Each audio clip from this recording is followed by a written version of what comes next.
Hello students, मैं पुनीत राजपूत फिर से हाजिर हूँ आपकी मैथ्स को लेकर। तो स्टूडेंट्स, पिछले लेक्चर्स में हमने अपने फर्स्ट चैप्टर के पार्ट 3 तक डिस्कस कर लिए हैं, जिनमें हमने यूक्लिड विभाजन प्रमेय का और यूक्लिड विभाजन एल्गोरिथम और उससे रिलेटेड क्वेश्चंस को सॉल्व किया। उसके बाद हमने एक्सरसाइज 1.1 को भी कवर कर लिया। तो बच्चों, आज हम अपनी क्लास को जो पिछली क्लास थी उससे आगे बढ़ाने वाले हैं। तो उसके लिए आज हमें कुछ कॉन्सेप्ट्स पढ़ने होंगे, और आपको पता है कि हम इस क्लास को केवल पढ़ते ही नहीं हैं बल्कि एंजॉय भी करते हैं। तो हमारा मोटिव यही है कि क्लास को सिर्फ पढ़ा ना जाए, एंजॉय करते हुए पढ़ा जाए। ठीक है बच्चों? तो आज का हम सेशन यहीं से स्टार्ट करते हैं। आज के सेशन में स्टार्टिंग पॉइंट है हमारा अभाज्य संख्याएं। तो बच्चों, आपको पता होगा, अगर नहीं पता तो आप अभी जान लें अभाज्य संख्याएं क्या होती हैं। स्टूडेंट्स, अभाज्य संख्याएं वे संख्याएं होती हैं जिनमें या तो खुद से डिवाइड जाएगा या 1 से डिवाइड जाएगा। मतलब खुद से और 1 से डिवाइड जाएगा, लेकिन किसी और नंबर से डिवाइड नहीं जाएगा। जैसे बच्चों 2 है, 2 में केवल खुद से 2 से डिवाइड जाएगा और एक 1 से डिवाइड चला जाएगा, लेकिन अन्य किसी भी नंबर से इसमें डिवाइड नहीं जाएगा। तो ये क्या हो गई? ये हो गई अभाज्य संख्या। तो वे सभी संख्याएं जिनमें या तो खुद से ही डिवाइड जाएगा और 1 से डिवाइड जाएगा। इनके अलावा अगर किसी अन्य से डिवाइड चला जाता है तो वो अभाज्य संख्या नहीं होगी। तो बच्चों, हम बात करते हैं 3 की, 5 की। इनमें किसी से भी डिवाइड नहीं जाता, केवल 1 से जाता है और इनके खुद से जाता है, मतलब स्वयं से जाता है। जैसे हम 5 में केवल या तो 1 का जाएगा या खुद 5 का जाएगा और अन्य किसी नंबर से नहीं जाएगा। तो ये सभी क्या है बच्चों? ये सभी हैं अभाज्य संख्याएं। ठीक है बच्चों, अब हम बात करेंगे भाज्य संख्याओं की। तो भाज्य संख्या जो अभाज्य नहीं होती वो कौन सी होंगी? फिर वो भाज्य होंगी। जैसे यहाँ पे कौन कौन से नंबर नहीं थे? 4 नहीं था, यहाँ पे 4 नहीं था, 6 नहीं था, और 8, 9, क्योंकि 9 भी 3 से डिवाइडेबल है। तो ये सभी संख्याएं क्या है बच्चों? डिवाइडेबल हैं। जो संख्याएं किसी और से भी डिवाइडेबल होती हैं वो क्या कहलाती हैं? भाज्य संख्याएं। जैसे 4 1 से भी डिवाइडेबल है, 2 से भी, 2 से भी है और 4 से भी है। तो ये खुद के अलावा 2 से भी डिवाइडेबल है। तो ये क्या है बच्चों? भाज्य संख्या। तो वे सभी संख्याएं जो एक और खुद के अलावा भी अन्य किसी नंबर से भाज्य होती हैं क्या कहलाती हैं? वो भाज्य संख्याएं। क्लियर है बच्चों? तो आज हमारा टॉपिक है, पहला टॉपिक, अंकगणित की आधारभूत प्रमेय। अंकगणित की आधारभूत प्रमेय क्या है ये हम डिस्कस करते हैं। तो बच्चों यहाँ देखो क्या है, इसमें भाज्य संख्याओं को, इसमें कौन सी वाली संख्या? भाज्य संख्या। इसमें भाज्य संख्याओं को उनके अभाज्य गुणनखंडों की घातों के रूप में लिखा जाता है। किसके रूप में लिखा जाता है बच्चों? घातों के रूप में। घात मतलब उसकी पावर। जैसे अगर हमारे पास ये है 2 इंटू 3 इंटू 3, तो हम इसको कैसे लिखेंगे? 2 की पावर 1 इंटू 3 की पावर 2। तो इसको हमने कैसे लिखा बच्चों? क्योंकि 2 यहाँ पे कितना है? एक ही बार है, तो इसकी पावर कितनी? 1। 3 यहाँ पे कितनी टाइम है? 2 टाइम है, इसकी पावर कितनी? 2। तो बच्चों यहाँ पे हमें यही करना है कि इसमें भाज्य संख्याओं को उनके अभाज्य गुणनखंडों की घातों के रूप में व्यक्त करना है। तो ये क्या होगा? हमारा अंकगणित की आधारभूत प्रमेय। इसके लिए हम एक एग्जाम्पल देखते हैं। एग्जाम्पल क्या है? जैसे बच्चों 36 है। अगर 36 के हम फैक्टर करते हैं तो देखो 36 में जब हम 2 से डिवाइड लगाएंगे तो कितना जाएगा? 18। फिर 2 से डिवाइड लगाएंगे कितना जाएगा? 9। अब 9 में तो 2 से डिवाइड जाएगा नहीं, तो किससे लगाएंगे? 3 से। कितनी बार गया? 3 बार। तो फिर 3 से लगाएंगे, आ गया 1। तो मतलब इसके जो फैक्टर आए वो 2 इंटू 2 इंटू 3 इंटू 3। तो यहाँ पे हमारे पास 36 के फैक्टर क्या है? 2 गुणा 2 गुणा 3 गुणा 3, जिसको हम क्या लिख सकते हैं? क्योंकि यहाँ पर 2 का जो गुणा है वो कितनी बार है बच्चों? 2 बार है, इसीलिए हम इसको लिख सकते हैं 2 की पावर 2। सेम यहाँ पर जो 3 है वो कितने टाइम है बच्चों? इसका मल्टीपल 2 टाइम है, तो इसकी पावर भी हम क्या लिख सकते हैं बच्चों, 3 की पावर 2।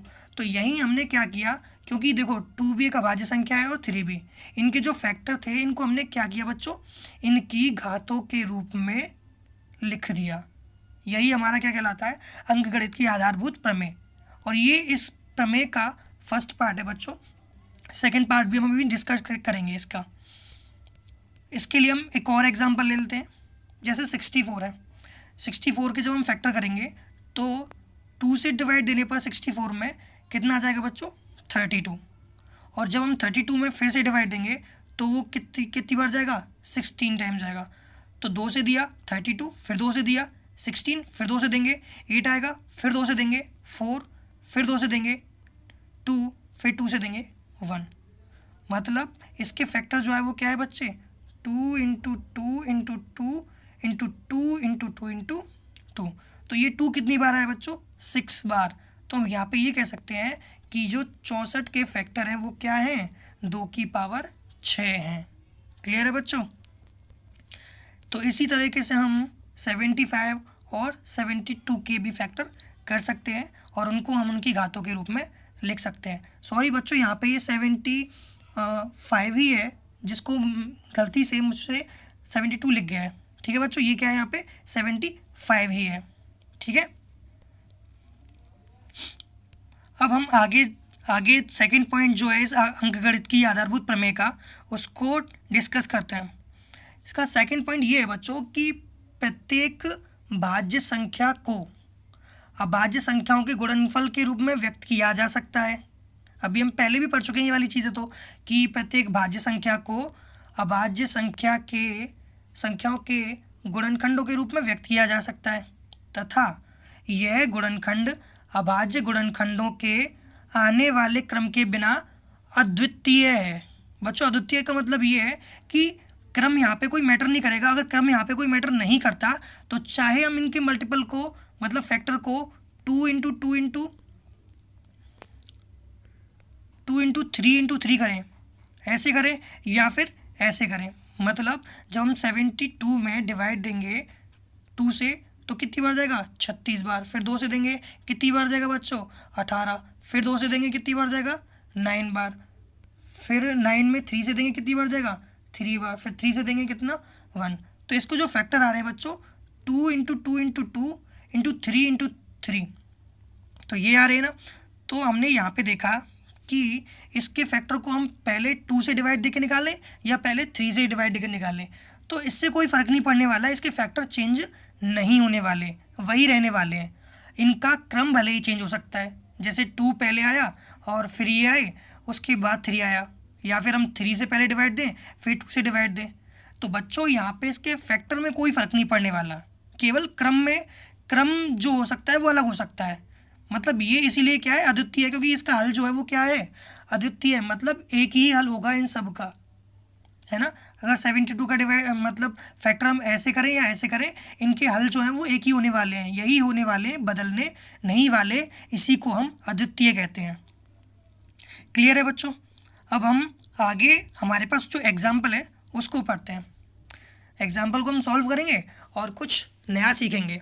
तो बच्चों यहाँ पे हमारे पास एग्जाम्पल है संख्याओं 4 की पावर n, मतलब 4 की घात n। तो हमें इस पे विचार करना है। ये जो हमें एग्जाम्पल है यही कह रहा है कि 4 की घात n पर हमें विचार करना है कि जहाँ पे n क्या है बच्चों, प्राकृतिक संख्या। प्राकृतिक संख्या हम पहले पढ़ चुके हैं, जो 1 से स्टार्ट होती हैं वो क्या होती हैं, प्राकृतिक संख्या। तो ये क्वेश्चन यही कह रहा है कि 4 की घात n पर विचार कीजिए, जहाँ पर n एक प्राकृतिक संख्या है, और जांच कीजिए कि n का कोई ऐसा मान है, मतलब पूछ रहा है कि क्या ऐसा कोई मान है n का जिसके लिए ये जो 4 की घात n है, इस संख्या के अंतिम अंक किस पर समाप्त हो, 0 पर। क्या कह रहा है बच्चों कि जो 4 की घात n है इसका अंतिम अंक किस पर समाप्त हो, 0 पर। तो इसके लिए क्या n का कोई मान है, ये हमसे पूछ रहा है। तो बच्चों इस एग्जाम्पल को करने से पहले मैं आपको कुछ बताना चाहता हूँ, आप प्लीज़ उसको ध्यान से समझेंगे। तो ये बच्चों एग्जाम्पल का सॉल्यूशन नहीं है, लेकिन मैं पहले कुछ बताना चाह रहा हूँ। ये एग्जाम्पल के बाद मैंने आपको समझाने के लिए लिखा है, ये एग्जाम्पल का सॉल्यूशन नहीं है, तो आप इसको अलग से नोट करेंगे।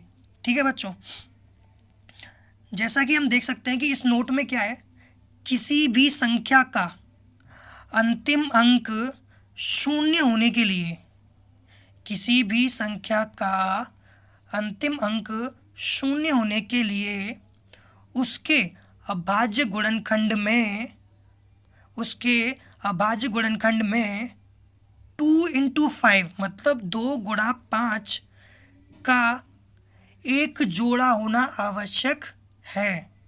बच्चों क्या कहना चाह रहा हूँ, इसको भी एक छोटे से एग्जांपल पे समझते हैं। देखो जैसे बच्चों 40 है, 40 के अगर हम फैक्टर करते हैं तो क्या आएंगे, 2 × 2 × 2 × 5। तो यहाँ पे 40 में एक ज़ीरो था, पीछे क्या था बच्चों, एक ज़ीरो, जो 40 है वो ज़ीरो पर समाप्त हो रहा है। तो यहाँ पे हम देख सकते हैं कि इसके फैक्टर में क्या आ रहा है, 2 × 5 का एक जोड़ा आ रहा है। वैसे ही हम 110 के बारे में अगर डिस्कस करें तो 110 के फैक्टर करेंगे तो क्या आएगा, 2 × 5 × 11। इसमें भी एक ज़ीरो आ रही है, तो इसमें भी एक 2 और 5 का जोड़ा आ रहा है। तो बच्चों यहाँ पे मैं बस यही बताना चाहता हूँ कि किसी भी संख्या के अंतिम अंक को 0 होने के लिए उस संख्या के गुणनखंड में 2 और 5 का एक जोड़ा होना आवश्यक है। आपको समझ आ रहा होगा बच्चों। तो हमने सीखा है कि अब हमने सीख लिया है कि किसी भी संख्या के अंतिम अंक को 0 होने के लिए उसमें 1, 2 और 5 का जोड़ा होना आवश्यक है। अगर बच्चों अंतिम अंक केवल एक अंक शून्य हो, मतलब अंतिम अंक में केवल एक अंक जो हो वो क्या हो, शून्य हो, तो एक पेयर होना चाहिए। अगर बच्चों ऐसा हो कि अंतिम 2 अंक शून्य हो, उसके लिए क्या होगा, उसके लिए इसके 2 पेयर होने चाहिए, 2 × 5 × 2 × 5, जिसको हम क्या लिख सकते हैं, 2 की घात 2 और 5 की घात 2। सेम इसी प्रकार 3 अंक शून्य होने के लिए इनके 3 जोड़े होने चाहिए। तो आप बच्चों अब समझ चुके होंगे कि अगर मैं चार अंक शून्य होंगे उसके पीछे, तो हमें क्या चाहिए, 2 और 5 के 4 जोड़े चाहिए। चाहे अब हम कितनी भी जीरो लेना चाहें पीछे, तो आप समझ चुके हो कि हमें इसको कैसे करना है। ठीक है बच्चों, अब हम अपने क्वेश्चन को डिस्कस करेंगे। जो हमारा एग्जाम्पल था कि क्या 4 की पावर n में n का कोई ऐसा मान है जिसके लिए 4 की पावर n का अंतिम अंक क्या हो जाए, शून्य हो जाए। तो हम इसको देखते हैं इसका सॉल्यूशन। तो देखो बच्चों, इसका सॉल्यूशन है 4 की जो पावर n है, हमने 4 को कैसे लिख सकते हैं बच्चों, 4 को फैक्टर के रूप में लिखेंगे तो क्या हो जाएगा, 2 × 2, और 4 की पावर n, तो इसकी पावर भी कितनी बच्चों, n है ना, तो 2 की पावर 2 भी कितनी, n। अब क्योंकि हमें पता है कि 2 की पावर 2 × 2 क्या है, 2 × 2 मतलब होता है 2 की पावर 2, क्योंकि 2 बार गुणा हो रहा है इसका। तो हमने इस 2 × 2 को लिखा 2 की पावर 2, और उसकी भी पावर कितनी है बच्चों, n है। और ये बात बच्चों आपको पता होगी, नहीं पता तो अब सीख लें कि किसी भी संख्या के पावर में जब किसी नई पावर को ऊपर लिखा जाता है तो उन पावर का आपस में मल्टीप्लाई हो जाता है। तो वैसे ही यहाँ पे 2 और n का मल्टीप्लाई हो जाएगा, तो क्या हो जाएगा बच्चों, 2n। तो हमने जब 4 की पावर n को फैक्टराइज किया तो क्या आया बच्चों, 2 की पावर 2n। और 2 की पावर 2n में हम देख रहे हैं बच्चों कि एक भी 2 और 5 का जोड़ा तो है ही नहीं, और एक भी 2 और 5 का जोड़ा नहीं है इसमें, तो ये तो 0 पर समाप्त होगा ही नहीं। इसका मतलब 4 की पावर n जो है, इसका जो अंतिम अंक है वो शून्य नहीं होगा। क्लियर है बच्चों, क्योंकि यहाँ पे क्या नहीं है, 2 और 5 का एक पेयर, मतलब 2 और 5 का एक जोड़ा नहीं है। क्लियर है बच्चों। अब हम आगे बात करते हैं एक और एग्जाम्पल की। जो हमारा एग्जाम्पल क्या है, हमारा एग्जाम्पल है, दिखाना है हमें कि संख्या 6 और संख्या 20 के अभाज्य गुणनखंड विधि से हमें क्या करना है, इसके HCF और LCM। बच्चों अभाज्य गुणनखंड करना मैं पहले लेक्चर्स में भी और दूसरे लेक्चर्स में भी सिखा चुका हूँ। अब हम इसके अभाज्य गुणनखंड करेंगे तो 6 के अभाज्य गुणनखंड क्या होंगे वो देख लेते हैं। पहले हम 2 से डिवाइड लगाएंगे, 3 टाइम जाएगा, फिर 3 से लगाएंगे 1 टाइम जाएगा, तो ये 2 × 3 इसके अभाज्य गुणनखंड हो जाएंगे।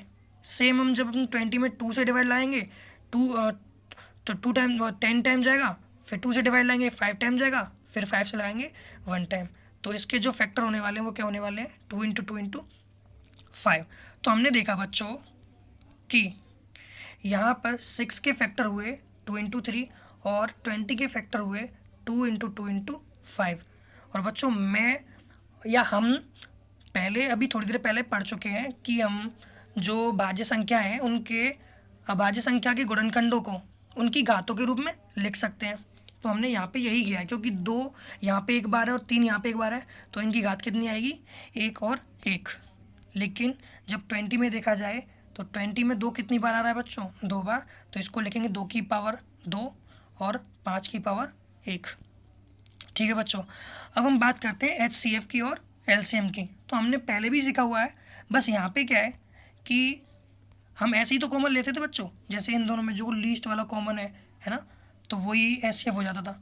तो उसको हम किस तरीके से देख रहे हैं, देखो बच्चों यहाँ पे HCF को हम क्या कह सकते हैं कि उभयनिष्ठ अभाज्य गुणनखंडों की न्यूनतम घात ही हमारा क्या होता है यहाँ पे HCF।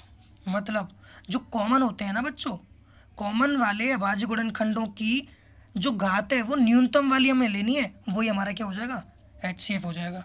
देखो बच्चों पिछले वाले क्वेश्चन को हम देख लेते हैं। जैसे हमने देखा 6 के अभाज्य गुणनखंड 2 और 3 और 20 के 2 की पावर 2 और 5। तो यहाँ हम देखते हैं बच्चों कि इसमें कॉमन वाला क्या है, उभयनिष्ठ क्या है, केवल 2 है उभयनिष्ठ, और उनकी भी पावर हमें कैसी लेनी है बच्चों न्यूनतम, क्योंकि हमने क्या देखा है कि HCF क्या है उभयनिष्ठ अभाज्य गुणनखंडों की न्यूनतम घात लेनी होती है। तो हम यहाँ पे क्या करेंगे इसकी न्यूनतम घात लेंगे, और न्यूनतम घात कितनी है 1। तो यहाँ पे जो 2 है वही हमारा क्या हो जाएगा HCF। तो 6 और 20 का HCF कितना आया 2। क्लियर है। आगे हम पढ़ते हैं LCM के बारे में। LCM क्या है, LCM है उभयनिष्ठ अभाज्य गुणनखंडों की अधिकतम घात होनी चाहिए।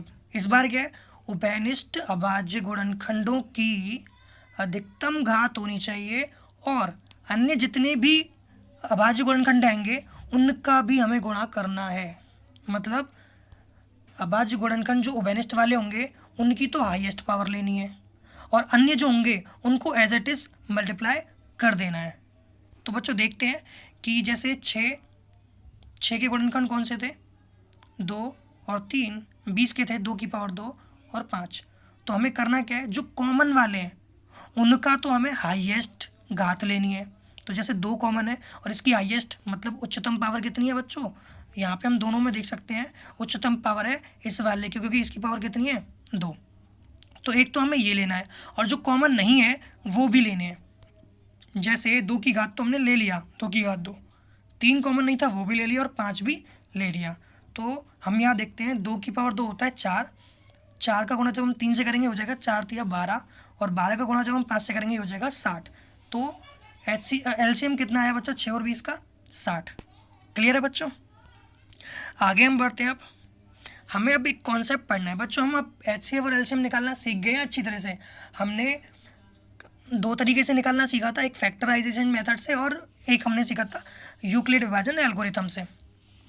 अब बच्चों हमारे पास एक बहुत ही इम्पोर्टेंट चीज़ सामने आने वाली है, और वो ये है कि जब किन्हीं 2 धनात्मक पूर्णांक अगर A और B हैं, ये किसके लिए है किन्हीं 2 धनात्मक पूर्णांक, मतलब धनात्मक पूर्णांक क्या होते हैं बच्चों, ये कोई नई चीज़ नहीं है। जो प्राकृतिक संख्या है ना वही हमारी क्या होती हैं धनात्मक पूर्णांक, मतलब जो नेचुरल नंबर है वही हमारे क्या होते हैं धनात्मक पूर्णांक होते हैं। ठीक है बच्चों। अब ये उन्हीं की बात हो रही है कि अगर A और B कोई 2 धनात्मक पूर्णांक हैं, A और B कोई 2 धनात्मक पूर्णांक हैं, तो उनका HCF गुणा उनका LCM बराबर होगा उन दोनों संख्याओं के गुणनफल के। क्या कह रहे हैं बच्चों कि दोनों संख्याओं का HCF गुणा उन दोनों संख्याओं का LCM ये बराबर होगा उन दोनों संख्याओं के गुणनफल के। ठीक है बच्चों। एग्जाम्पल 3 के थ्रू इसको देखते हैं। जैसे हमें बात करनी है, एक एग्जाम्पल है अभाज्य गुणनखंड विधि से पहले हमने क्या करेंगे 96 का HCF निकालेंगे 96 और 404 का HCF निकालेंगे। फिर हम क्या करेंगे, इनका LCM ज्ञात करेंगे। तो बच्चों HCF तो हम इसका गुणनखंड विधि से ही करने वाले हैं क्योंकि इसने कहा है। उसके बाद HCF हम इस वाले फॉर्मूले का प्रयोग करके निकाल सकते हैं। कैसे निकालेंगे अभी देख लेते हैं। तो बच्चों हमने क्या किया, पहले 404 के फैक्टर निकाले, 2 से डिवाइड लगाया 404 में, तो कितनी बार गया 202 बार। फिर 2 से डिवाइड लगाया, कितनी बार गया 101 बार। लेकिन बच्चों अब 101 में हम डिवाइड देके देखते हैं, ना तो 3 से ना 5 से ना 6 से, किसी से नहीं जा रहा। तो ये फिर किसी से जाएगा, खुद से ही जाएगा। तो हमने अब इसमें किससे डिवाइड लगाया 101 से, तो कितनी बार गया 1 बार। तो हमारे पास 404 के फैक्टर आ गए 2 × 2 × 101। ठीक है बच्चों। सेम अब हम 96 के फैक्टर कर लेते हैं। तो 96 में अगर हम 2 से डिवाइड लगाएंगे तो कितना आएगा बच्चों 48। फिर 2 से डिवाइड लगाएंगे 24, फिर 2 से डिवाइड लगाएंगे 12, फिर 2 से 6 और फिर 2 से लगाएंगे तो आ जाएगा हमारा 3 और फिर 3 से लगाएंगे तो आ जाएगा 1। तो हमारे पास इसके भी फैक्टर आ चुके हैं। क्या देखो बच्चों 1 2 3 4 5, तो 2 की घात कितनी हो गई 5 और एक ये हो गया 3। तो हम देखते हैं कि 96 के जो फैक्टर आए वो आया 2 की घात 5 और 3, और 404 के जो फैक्टर आए वो आया 2 की घात 2 और 101। तो इन दोनों के फैक्टर क्या आए बच्चों 96 के आए 2 की घात 5 और 3, और 404 के आए 2 की घात 2 और 101। तो बच्चों हम अब यहाँ से इनके HCF निकाल सकते हैं। देखो हमने सीखा हुआ है कि दोनों संख्याओं के फैक्टर में जो कॉमन वाला फैक्टर होगा उसकी न्यूनतम पावर ही हमें क्या लेनी है, वही हमारा क्या होता है HCF होता है। जो कॉमन होगा उसकी न्यूनतम पावर लेनी है। तो हमने देखा कॉमन क्या है, यहाँ पे केवल 2 है और 2 की न्यूनतम पावर कितनी है 2, तो यही हमारा क्या होगा HCF। तो बच्चों 96 और 404 मतलब 96 और 404 का HCF कितना आने वाला है 2 की पावर 2 मतलब 4। तो यहाँ से हमने क्या किया, इसका HCF निकाल लिया। लेकिन अब हम LCM इसका गुणनखंड विधि से नहीं निकालेंगे। क्यों? क्योंकि अभी हमने एक फॉर्मूला पढ़ा हुआ है कि दो संख्याओं का HCF और LCM का मल्टीप्लाई दोनों संख्याओं के गुणनफल के बराबर होता है। तो इसी का हम प्रयोग करने वाले हैं। तो अब हम इसका HCF तो निकाल चुके हैं, LCM निकालेंगे। तो बच्चों देखो 96 और 404 का LCM इंटू 96 और 404 का HCF बराबर होगा 96 इंटू 404 के, मतलब 96 और 404 का LCM गुणा 96 और 404 का HCF बराबर होगा 96 और 404 के गुणा के। तो बच्चों ये जो है HCF इन दोनों का 4 आ चुका था, और गुणा वाली चीज़ कहाँ चली जाती है दूसरी साइड में, भाग में चली जाती है। तो ये इसके कहाँ पे आ जाएगा भाग में, और इसकी वैल्यू क्या थी, इसका मान था 4, तो 4 आ जाएगा इसके नीचे, यहाँ आ जाएगा ये। तो हमने क्या किया बच्चों देखो 96 और 404 के नीचे क्या आ गया 4, जो कि इसका HCF था। बचा क्या LCM, यही हमें निकालना है। तो हम क्या करेंगे बच्चों 4 से पहले इस 404 में डिवाइड लगा देंगे, जो कितनी बार जाएगा 101 बार। अब हमें क्या करना है, इनको LCM निकालना है तो इन दोनों को मल्टीप्लाई करना है। अब बच्चों मल्टीप्लाई करने का भी मैं एक तरीका बताता हूँ कि आप इसको मल्टीप्लाई डायरेक्ट मत करें। देखो बच्चों बहुत अच्छा तरीका है। जैसे हमें पता है कि ये क्या है 101, तो हम क्या करेंगे 101 को तोड़ लेंगे 100 + 1 में। हमने 101 को क्या किया 100 + 1 लिख लिया। अब 96 का इससे मल्टीप्लाई करेंगे, और ये ब्रैकेट है तो दोनों के साथ इसका मल्टीप्लाई होगा। तो पहले 96 का मल्टीप्लाई किसके साथ होगा 100 के साथ, तो ये हो जाएगा 96 100। फिर 96 का मल्टीप्लाई किसके साथ होगा 1 के साथ, और ये कितना हो जाएगा 96, और इनको जोड़ देंगे, इनका मल्टीप्लाई भी हो जाएगा। ठीक है बच्चों। तो हमें काफ़ी बार अपना लॉजिक भी यूज़ करना होता है जिससे हमारी कैलकुलेशन आसान हो सकती है। अब हम यहाँ पे 101 से पूरा गुणा करते थोड़ा टाइम लगता है। बच्चों हमें अपने लॉजिक को आगे बढ़ाना है, मतलब हमें सोच को डेवलप करना है कि हम कैसे अपनी कैलकुलेशन को भी ईजी बना सकते हैं। ठीक है बच्चों। नेक्स्ट एग्जाम्पल है हमारे पास कि 6, 72, 120, इनका क्या करना है, अभाज्य गुणनखंड विधि से इनका HCF निकालना है और इनका LCM निकालना है। तो पहले तो हम इनके फैक्टर कर ही लेते हैं। 6 के गुणनखंड आपको पता है 2 और 3 होते हैं। 72 की भी हम पहले कर चुके हैं, 2 2 2 3 3 होते हैं। और 120 के भी फैक्टर देख सकते हैं हम यहाँ पे 2 की घात 3 और 3 गुणा 5।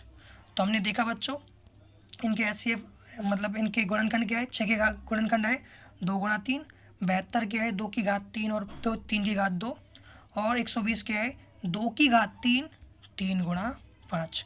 तो अगर हमें इन तीनों का HCF निकालना है तो क्या करना है, इन तीनों में जो कॉमन वाले फैक्टर हैं उनकी न्यूनतम घात लेनी है।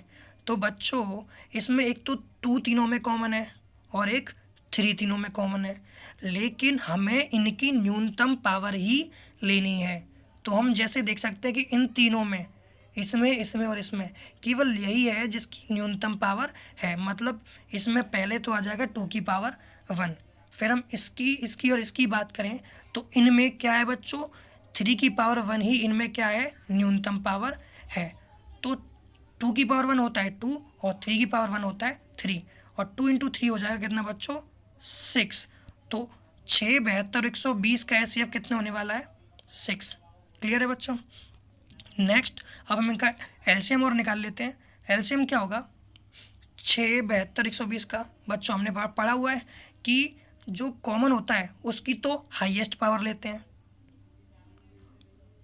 है ना, और जो अन्य मल्टीपल भी होते हैं उनको भी ले लेते हैं। तो यहाँ पे 2 की हाईएस्ट पावर कितनी है बच्चों, 3, इंटू 3 की हाईएस्ट पावर कितनी है, 2, इंटू अन्य क्या है, 5। तो 2 की पावर 3 कितना होता है बच्चों, 8 होता है। 3 की पावर 2 कितना होता है, 9 होता है, और 5, इन तीनों का अब हमें क्या करना है, मल्टीप्लाई। तो जब हम 3 की पावर 2, 2 की पावर 3, 3 की पावर 2 और 5 का मल्टीप्लाई करेंगे तो बच्चों क्या आएगा, 360 आएगा। ठीक है बच्चों, यही इनका क्या हो जाएगा, LCM। तो बच्चों हम LCM और HCF निकालना सीख चुके हैं, बाकी सब चीज़ें भी हम सीख चुके हैं। अब बच्चों एक पॉइंट मैं यहाँ पे डिस्कस करना चाहता हूँ कि अभी हमने पढ़ा कि दो संख्याओं का HCF और उनका LCM, उन दोनों का मल्टीप्लाई किसके बराबर होता था, उन दोनों संख्या के गुणनफल के। तो बच्चों यहाँ पे अगर हम ये सोचें कि ये 3 संख्याओं के में भी रूल में लग जाएगा तो ऐसा नहीं होने वाला। ये जो रूल था केवल 2 संख्याओं के लिए था। ठीक है बच्चों, ये 3 संख्याओं के लिए रूल नहीं है। मतलब यहाँ पे करना चाहे कि 6, 72, 120 का मल्टीप्लाई और इनका HCF और LCM का गुणनफल ये बराबर नहीं आएगा। मतलब ये वाला जो रूल कि 2 संख्याओं का गुणनफल और उनका HCF और LCM का गुणनफल बराबर होता है, ये रूल यहाँ पे नहीं लगने वाला। ठीक है बच्चों, आई होप आपको वीडियो पसंद आई होगी और आपको समझ में आया होगा। अगर आपको समझ में कोई पोर्शन नहीं आता है तो आप कमेंट में मुझे बताएं, मैं पूरा एक्सप्लेन करने की कोशिश करूंगा। अगर आपको मेरी वीडियोस पसंद आती हैं तो प्लीज़ वीडियो को लाइक कीजिए, शेयर कीजिए एंड चैनल को सब्सक्राइब कीजिए। Thank you students.